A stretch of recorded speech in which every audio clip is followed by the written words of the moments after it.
crois que sans plus tarder, nous allons ouvrir la parole de Dieu dans la première épître aux Thessaloniciens. Je vais vous demander de bien vouloir vous lever.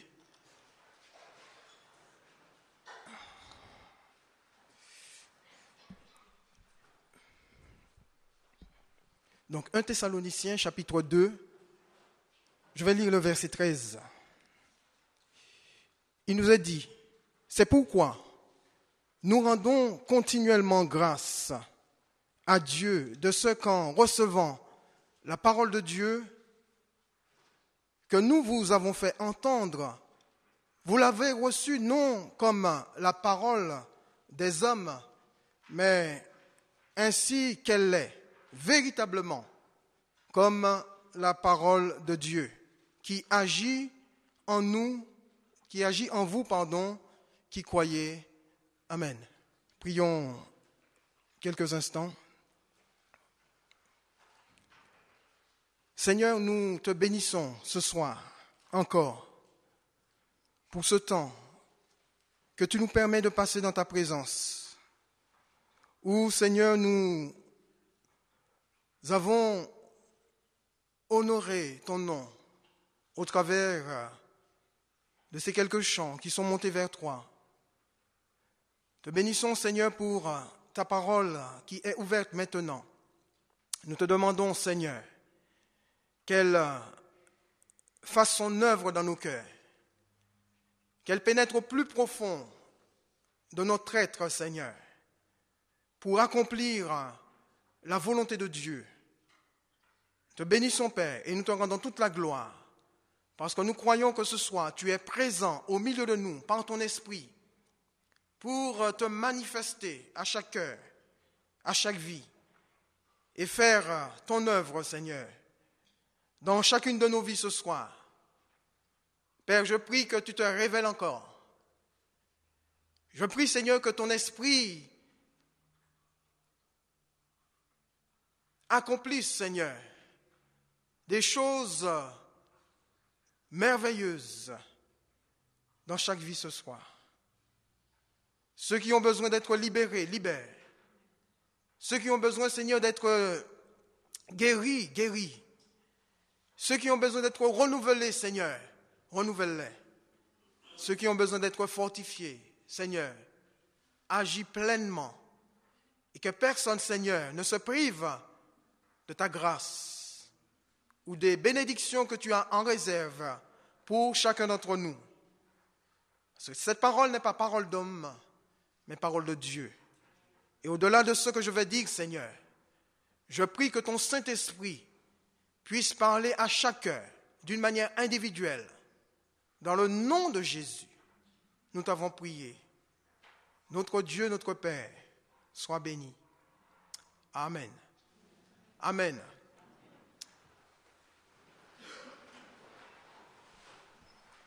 L'apôtre Paul est en train de rendre continuellement grâce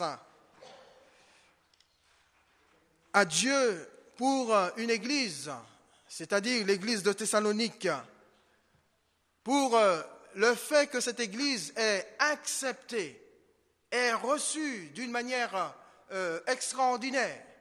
La parole qui venait de l'apôtre Paul, qui, on peut dire, venait d'un homme, mais qui n'appartenait pas ou qui n'appartient pas à un homme.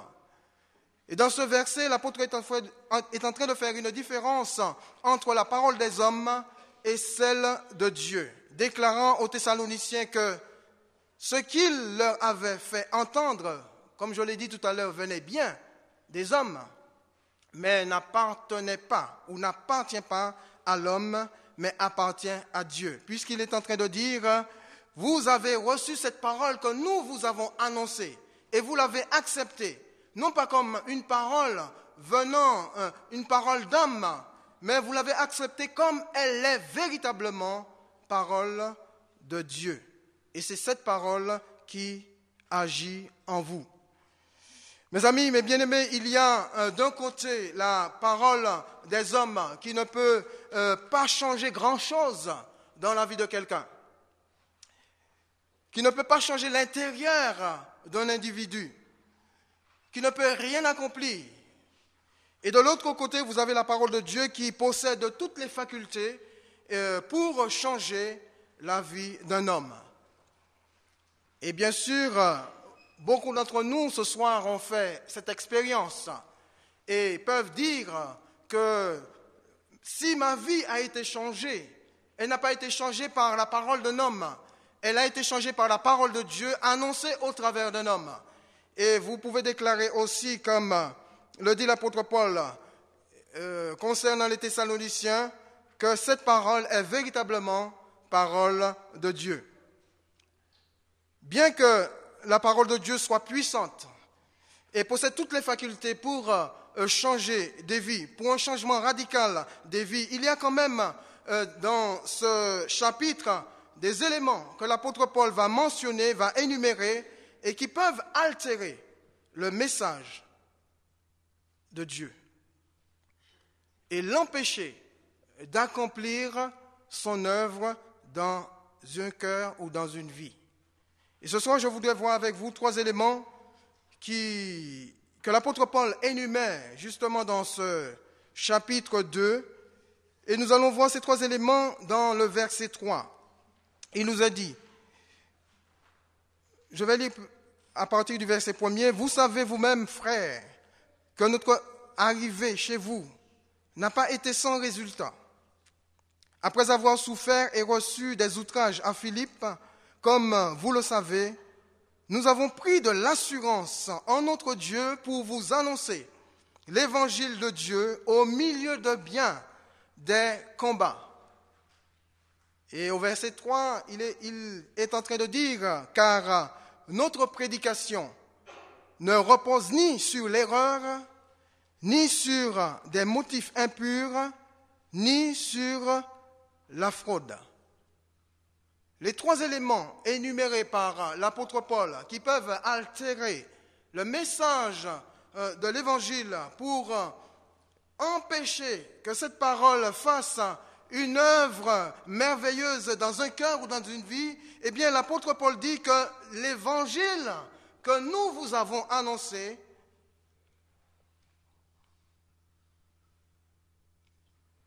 cette prédication, premièrement, ne reposait pas sur l'erreur.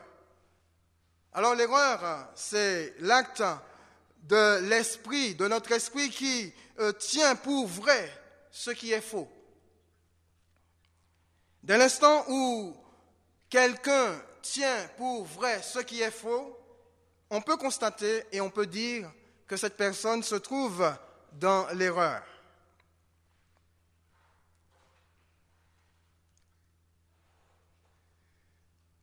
Deuxièmement, l'apôtre Paul fait allusion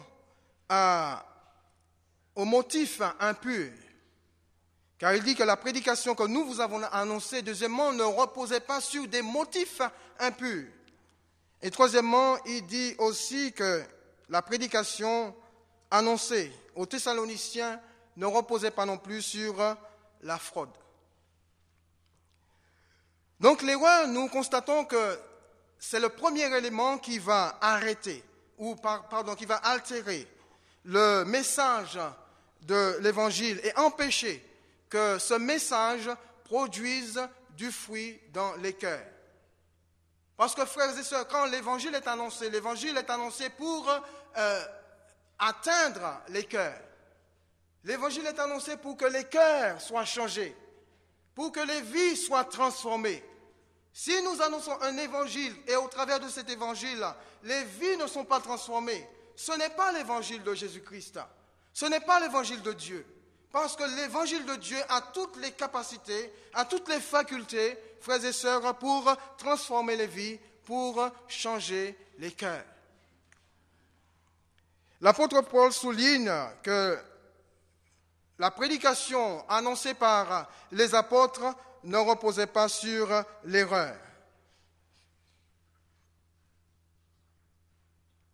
Quelque chose qui repose sur l'erreur est déjà bâti sur du faux.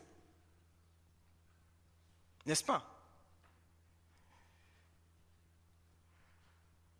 Si je vous dis que vous êtes dans l'erreur, et que je suis sûr que vous êtes dans l'erreur,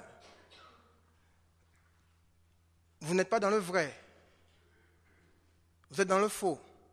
De la même manière, si vous me dites que je suis dans l'erreur, c'est sûr et certain. Et que vous en êtes sûr, c'est que je ne suis pas dans le vrai, je suis dans le faux. Donc tout ce qui repose sur l'erreur est déjà bâti sur le faux. Et la parole de Dieu ne repose pas du tout sur l'erreur, ce qui veut dire qu'elle n'est pas bâtie sur du faux. La parole de Dieu est vraie. Elle est tout ce qu'il y a de plus vrai. Rien n'est plus vrai que la parole de Dieu. Rien n'est plus vrai que l'évangile de Jésus-Christ. Rien n'est plus vrai que le message que nous a donné les apôtres, le message qu'a transmis Jésus, le message qu'a donné Jésus aux apôtres et que les apôtres nous a transmis. Et que nous devons transmettre aujourd'hui à notre génération. Nous ne sommes pas, frères et sœurs, appelés à amener le faux à notre génération, parce que nous savons que le faux ne peut rien changer. Le faux ne peut rien changer. Il n'y a que le vrai qui peut changer quelque chose. Quand on est dans la vérité, on est en mesure de pouvoir changer quelque chose. Bien sûr, pas par notre propre moyen, pas par notre propre force, mais par la puissance de l'Esprit de Dieu qui habite en vous et en moi. Parce que l'Esprit de Dieu, il n'y a rien de faux en l'Esprit du Seigneur. De même que Dieu est vrai, Jésus est vrai, le message de Dieu est vrai, le message du Christ est vrai, le même message que propose l'Esprit de Dieu est aussi vrai.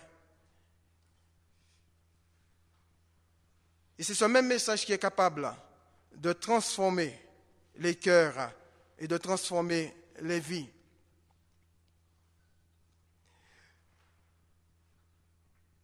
Un jour, les Sadducéens vont essayer comme d'habitude, de piéger le Seigneur avec une histoire parce qu'ils ne croyaient pas du tout en la résurrection.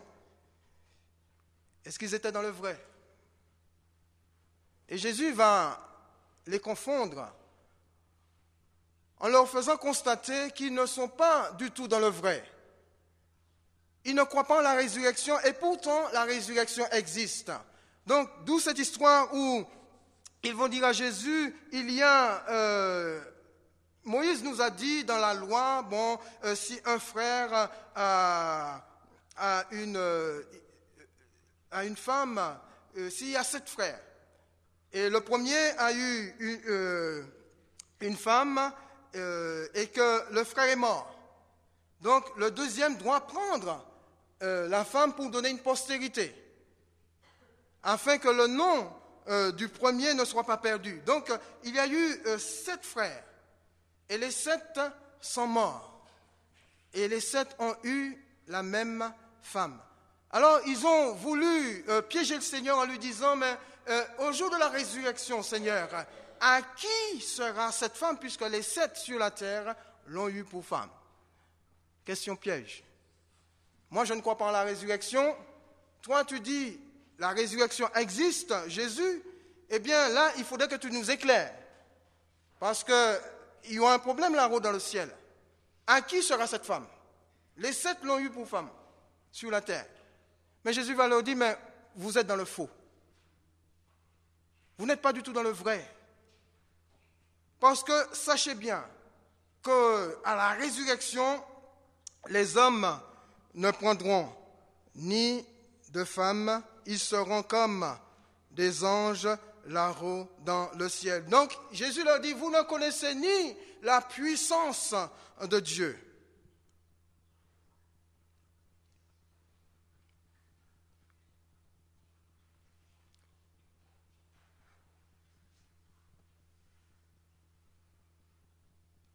La résurrection est une réalité, mais cela dépasse votre compréhension des choses.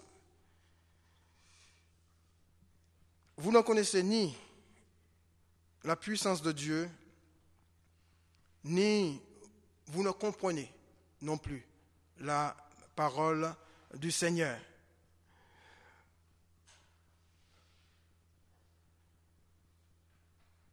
L'apôtre Paul, lui, va déclarer que la parole qu'il avait reçue, le message qu'il avait reçu, il ne l'avait pas du tout reçu des hommes. Il l'avait reçu directement du Seigneur. Et vous connaissez l'histoire sur le chemin de Damas, comment Jésus s'est révélé à l'apôtre Paul et lui a donné, l'a appelé au service. Et l'apôtre Paul va le déclarer aux chrétiens de Galates au chapitre 1er, verset 11. Il va leur dire, « Je vous déclare, frères, que l'évangile qui a été annoncé par moi n'est pas de l'homme. » Donc, ce n'est pas du tout parole d'homme. « Car je ne l'ai ni reçu, ni appris d'un homme, mais je l'ai reçu par révélation de Jésus-Christ. » L'apôtre Paul va souligner que l'évangile qu'il prêchait, l'évangile qu'il annonçait n'était pas parole d'homme, mais parole de Dieu, parce qu'il a reçu ni d'un homme, il ne l'a appris ni d'un homme, mais il a reçu par révélation, et une révélation de Christ d'une manière directe. Frères et sœurs, la parole de Dieu ne demeure pas du tout, ne repose pas du tout sur l'erreur. Le message de Dieu, dans la parole de Dieu, il n'y a aucune erreur. Quand je parle de parole de Dieu, je parle de parole de Dieu annoncée. Je parle de parole de Dieu quand Dieu parle, quand Dieu dit. Quand on voit dans l'Ancien Testament où Dieu a parlé aux prophètes, quand Dieu disait quelque chose à un de ses serviteurs, eh bien la chose s'accomplissait. Lorsque le messager allait dire, annoncer un oracle de la part de l'Éternel, eh bien forcément l'oracle s'accomplissait.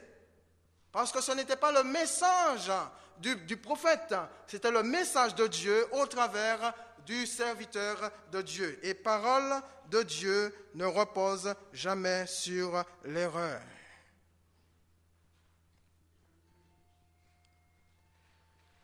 David le savait dans le psaume au chapitre 12, au verset 7. David dit que les paroles de l'Éternel sont des paroles pures, un argent éprouvé. Sur terre au creuset et 7 fois épuré. Donc David est en train de comparer la parole de Dieu avec, c'est une comparaison, je dirais, juste pour que nous puissions comprendre, avec un métal sur la terre comme l'argent qui a été éprouvé, parce que ce métal a été épuré, est passé dans le creuset 7 fois, épuré.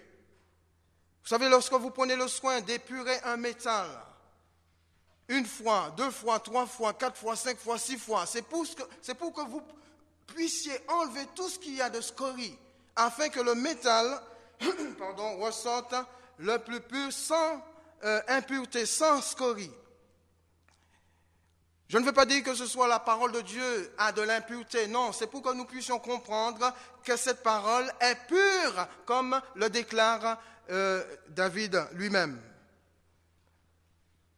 Pur, éprouvé, épuré.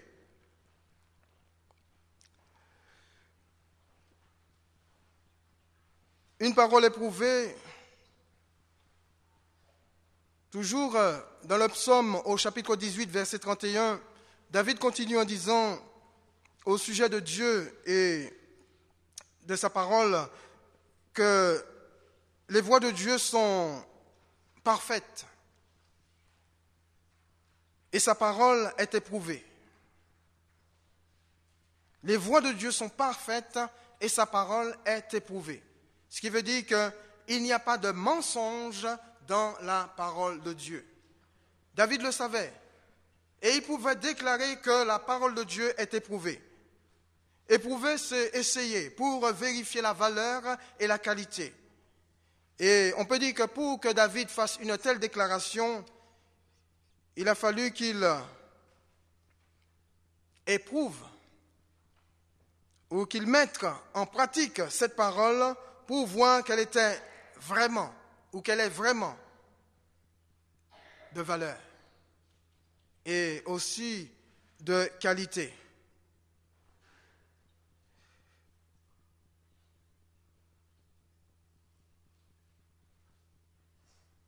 Je crois qu'on ne peut pas dire que quelque chose est bon si au préalable on n'a pas goûté.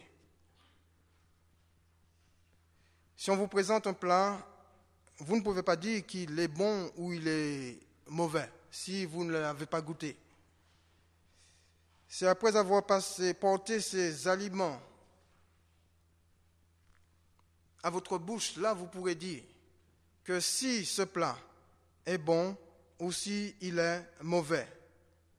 La Bible nous dit sentez et voyez. Sentez et voyez combien l'Éternel est bon. Je crois que ce soir, est-ce que nous ne pouvons pas dire, frères et sœurs, que notre Dieu est bon? Est-ce que c'est quelque chose que nous pouvons dire simplement de nos lèvres? Ou est-ce que nous pouvons le dire de notre cœur? Avec sincérité, parce que nous avons éprouvé cette parole, parce que nous avons essayé cette parole, parce que nous l'avons mise en pratique, et nous pouvons déclarer comme David que la parole de Dieu est bonne. Elle est bonne pour ma vie, elle est bonne pour mon âme, elle est bonne pour me corriger, elle est bonne pour me conduire, elle est bonne pour me guider, elle est bonne pour me faire du bien, elle est bonne pour me restaurer, elle est bonne pour me relever, elle est bonne pour m'encourager. Frères et sœurs, la parole de Dieu est bonne. Est-ce que vous aimez la Bible? Est-ce que vous aimez la Bible? Est-ce que vous marchez tous les jours avec la Bible? Vous savez, frères et sœurs, ça ne sert à rien de marcher tous les jours avec la Bible si vous ne l'ouvrez jamais. Si vous n'ouvrez jamais la parole de Dieu, ça ne vous sert à rien. Elle restera lettre morte. Alors qu'elle désire accomplir, alors qu'elle désire vraiment révéler à vos cœurs, révéler à vos vies la grandeur et la splendeur de notre Dieu. La parole de Dieu est bonne, frères et sœurs. Et tous ceux qui nous ont précédés, les prophètes, ont déclaré combien la parole de Dieu était bonne. Jérémie pouvait dire, j'ai dévoré ta parole. Peut-être diriez-vous, moi j'aime la parole de Dieu quand elle me fait du bien. Bien sûr. J'aime la parole de Dieu quand ça me convient. J'aime la parole de Dieu quand ça va avec ce que je pense. Ça va avec ce que je ressens. Mais quand ça ne me convient pas, quand ça ne va pas dans le sens où je veux aller, eh bien, je mets de côté. Non. Si c'est parole de Dieu, que ça vous convienne ou que ça vous ne convienne pas, vous devriez l'accepter et l'aimer. Aimez toute la parole de Dieu. Est-ce que vous aimez, frères et sœurs, la parole de Dieu, même si ce que Dieu te dit ne te convient pas? Quelquefois, on aurait tellement aimé que Dieu ne nous dise que des choses qui nous plaisent, que des choses qui flattent notre ego. On aurait tellement aimé que Dieu ne nous caresse toujours dans le sens du poil. Mais vous savez, Dieu n'agit pas tout le temps comme ça. Dieu nous dit ce qu'il doit nous dire. Et même si cela nous dérange, si Dieu met le doigt sur quelque chose qui ne lui plaît pas dans vos vies, c'est par amour pour vous. Amen. C'est par amour pour vous. Et même si cela vous déplaît, vous devriez quand même accepter. Parce que c'est le Seigneur. Et il sait très bien pourquoi il le fait.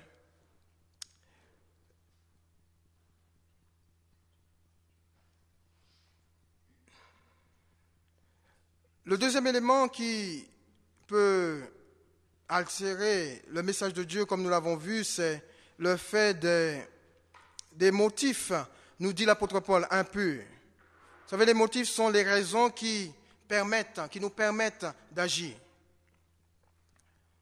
On peut agir avec des bons motifs, comme on peut agir avec des motifs qui ne sont pas du tout glorieux.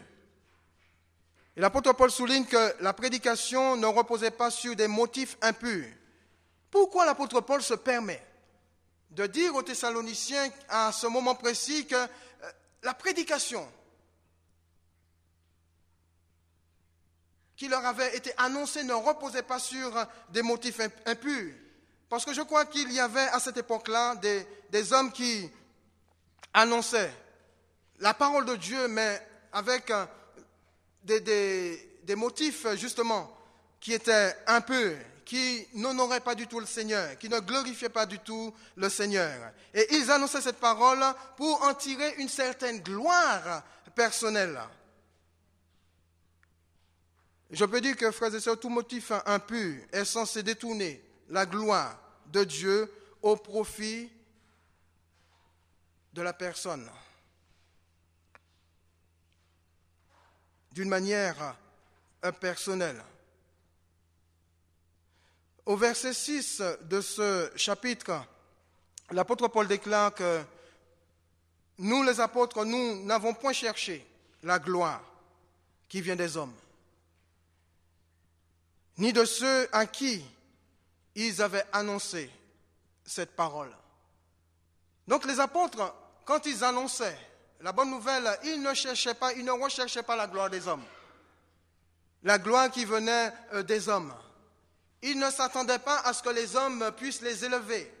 Même à ceux à qui ils annonçaient cette bonne nouvelle, ils n'attendaient pas du tout à ce que ces personnes, ces chrétiens qui recevaient cet évangile, les élèvent ou leur donnent gloire d'une manière personnelle. La seule gloire que les apôtres recherchaient, c'était la gloire de leur Dieu, la gloire de leur Seigneur, la gloire de celui qui seul avait donné sa vie à la croix du Calvaire. Vous savez, frères et sœurs, l'homme ne doit chercher aucune gloire pour lui-même, au travers du service que Dieu lui donne, que Dieu lui accorde. Au travers de quel que soit le service dans lequel il se trouve, l'homme ne doit tirer aucune gloire pour lui-même.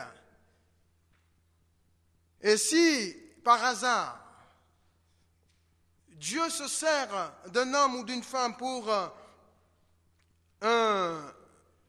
accomplir quelque chose ou pour un miracle, eh bien que toute la gloire revienne au Seigneur et à lui seul. Parce que, frères et sœurs, le domaine des signes, des prodiges et des miracles n'est pas un domaine humain. Vous ne pouvez pas par vous-même accomplir des signes, des prodiges et des miracles. Et personne ne peut le faire par lui-même, par sa propre force, ni par sa propre puissance. Mais c'est uniquement par la puissance de l'Esprit de Dieu qui agit en vous. Dieu peut se servir de vous pour accomplir des signes, des prodiges et des miracles, comme il s'est servi des apôtres ou des disciples qui nous ont précédés et qui eux-mêmes n'ont recherché aucune gloire pour eux-mêmes, mais ils ont tous donné gloire à celui qui était capable d'accomplir de telles choses au travers de leur vie. Dans le psaume 113 au verset 1er, l'auteur est en train de dire, non pas à nous, Éternel, non pas à nous, Seigneur, non pas à notre chair, non pas à notre personne, nos propres personnes, mais à ton nom, Seigneur, à ton nom, donne gloire. À ton nom, Seigneur, donne gloire. Jésus pouvait dire lui-même, je t'ai glorifié devant tous, sur cette terre. J'ai donné gloire à ton nom. Donc, on réalise bien, frères et sœurs, que l'enfant de Dieu doit, avant toute chose, donner gloire, toute la gloire à celui qui l'a appelé, à le servir. Toute la gloire, frères et sœurs. Et j'insiste là-dessus parce que c'est tellement facile de prendre la gloire pour soi-même. Il suffit que Dieu t'utilise pour que tu commences à dire, oui, voilà ce que j'ai fait. Voilà ce que j'ai fait. Alors que c'est Dieu qui a fait au travers de toi. Alors que c'est Dieu qui a accompli quelque chose au travers de toi.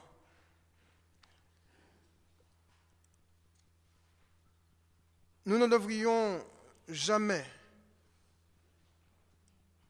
vouloir servir Dieu, vouloir suivre le Seigneur avec des motifs impurs. Frères et sœurs, une telle attitude de cœur est une abomination devant Dieu. Une telle attitude de cœur est une abomination devant le Seigneur. Ceux et celles qui cherchent à se glorifier dans le service de Dieu devant le Seigneur sont considérés comme abominables. Parce que le Dieu jaloux que nous servons ne partage sa gloire avec personne. Et pourtant, quand Dieu utilise un de ses enfants, est-ce que quelque part, il ne partage pas sa gloire avec vous? Quelque part, oui. Puisque vous êtes honoré en étant utilisé par le Seigneur pour accomplir quelque chose. Mais dans cet honneur que Dieu vous fait, ou que Dieu nous fait, nous ne devrions tirer aucune gloire pour nous-mêmes et tout donner au Seigneur. Vous savez, quand vous voulez vraiment honorer ou glorifier le Seigneur, cela se verra. Par votre attitude, par votre comportement, par vos paroles. Quand Jean-Baptiste, lui, a rencontré le Seigneur un jour, et il a prononcé une parole qui devrait tous nous faire réfléchir. Et Jean-Baptiste va dire, il faut qu'il croisse. Il faut qu'il croisse. C'est-à-dire qu'il faut que Jésus grandisse et que moi, Jean-Baptiste, est-ce qu'il faut que je grandisse en même temps avec Jésus? Non, il faut que Jésus croisse et que moi, je diminue. Il faut qu'il croisse et que je diminue. Il faut que Jésus prenne. Jean-Baptiste avait compris qu'il fallait, à un moment donné de sa vie, céder la première place à celui à qui en revenait le droit. Céder la première place à celui à qui en revenait le droit. Est-ce que souvent, frères et sœurs, est-ce que nous cédons tout le temps la première place à celui à qui en revient le droit? C'est-à-dire, est-ce que nous avons la mentalité de Jean-Baptiste en nous disant, il faut que Jésus croisse dans nos vies et que nous-mêmes, nous puissions diminuer. Troisième élément, pour terminer, Paul souligne le fait de la fraude. La parole de Dieu, comme nous vous avons annoncé, ne reposait pas non plus sur la fraude. La fraude va altérer le message de Dieu. Quand on parle de fraude, on parle de tromperie ou de falsification. Et toutes ces choses, au niveau de la loi humaine, est punie. La loi punit la falsification. Dans le monde, vous trouverez toutes sortes de faussaires. Il y a ceux qui vont falsifier les cartes d'identité. Il y a ceux qui vont faire de faux billets. D'autres vont peindre de faux tableaux. Et tout cela dans le but de tromper. Mais la loi dit que la falsification est punie. La loi punit la falsification. Dans le monde spirituel, le plus grand falsificateur, c'est le diable. C'est lui qui falsifie la parole de Dieu. C'est lui qui trompe les gens. C'est lui qui donne de faux messages, de faux enseignements à certains de ses ministres pour tromper les gens. Et des fois, on se demande, mais comment se fait-il que des gens qui se disent prophètes et qui sont de faux prophètes ont des milliers d'adeptes? Comment peut-on croire aux mensonges? Eh bien, tout simplement parce que derrière cette falsification, il y a un expert, il y a un maître dans l'art. Il y a celui qui est appelé le menteur, le tentateur, le séducteur, le trompeur, le diable. Oui, il séduit. Il séduit des hommes, il séduit des femmes. Il leur donne des messages faux pour séduire des cœurs, pour séduire des vies, afin que ces cœurs et ces vies ne puissent pas se tourner vers ce qui est vrai. Mais lorsque vous êtes en contact avec la vérité, eh bien, lorsque vous mettez ensemble, lorsque vous connaissez la vérité, parce que Dieu nous a donné ce qui est vrai, afin que nous puissions comparer le faux du vrai. Et lorsque vous comparez le faux et le vrai, et que vous êtes en contact permanent avec le vrai, vous savez, dire là, ça c'est le vrai, ça. Ça c'est de l'or. Et ça c'est du toc. Ça se ressemble. Ça a la même couleur. Mais ça n'a rien à voir au niveau valeur.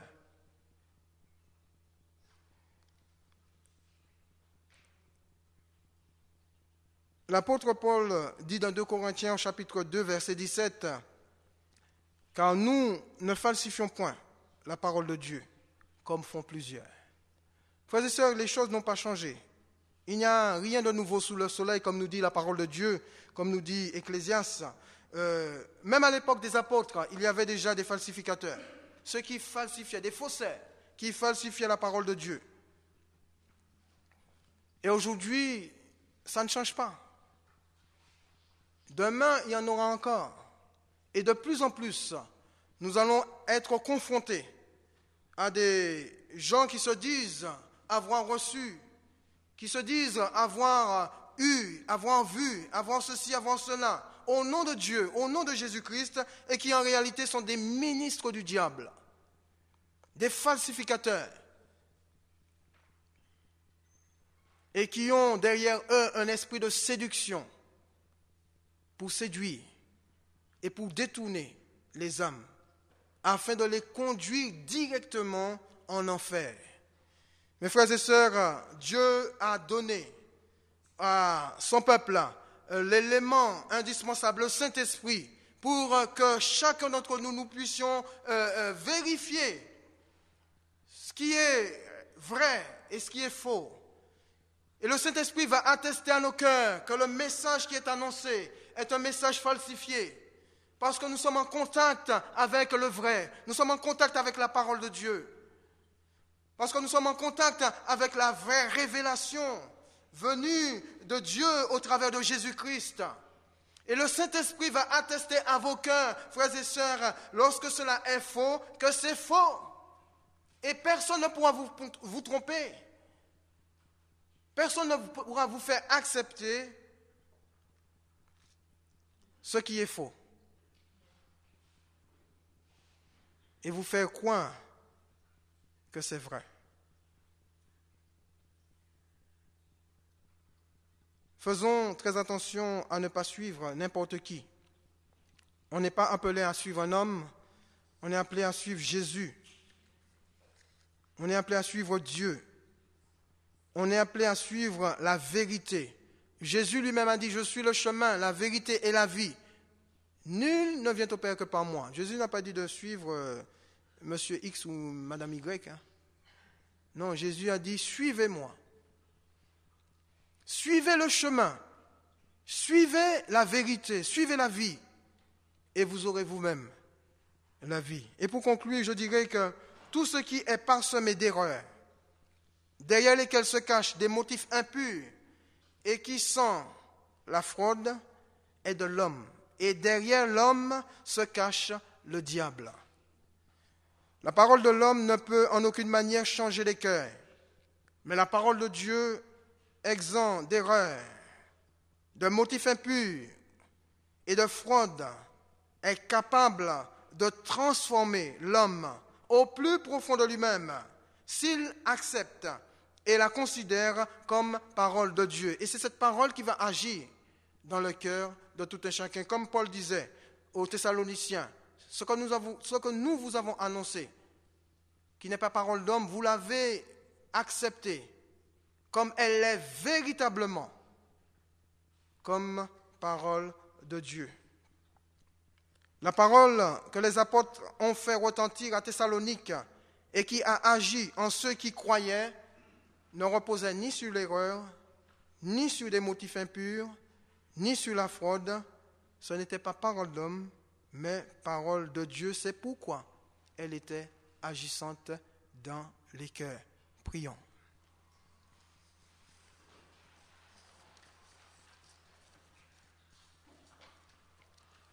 Nous sommes, Seigneur, tellement heureux, Seigneur, de savoir que tu as fait de nous des enfants, des serviteurs, pour annoncer, Seigneur, ta parole d'évangile, la bonne nouvelle. Seigneur, nous pouvons faire des erreurs, nous pouvons nous tromper, mais toi, tu ne te trompes jamais.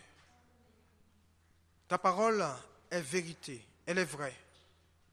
Et c'est cette parole que le Saint-Esprit accompagne pour accomplir des signes, des prodiges et des miracles, et pour transformer les vies. Donne-nous, Seigneur, à chacun d'entre nous, à recevoir cette parole, non pas comme parole d'homme, mais comme parole de Dieu, afin qu'elle soit agissante dans nos cœurs. Parce que seule ta parole a le pouvoir de transformer les vies. Je te bénis, Seigneur, et je te rends toute la gloire dans le nom de Jésus. Amen.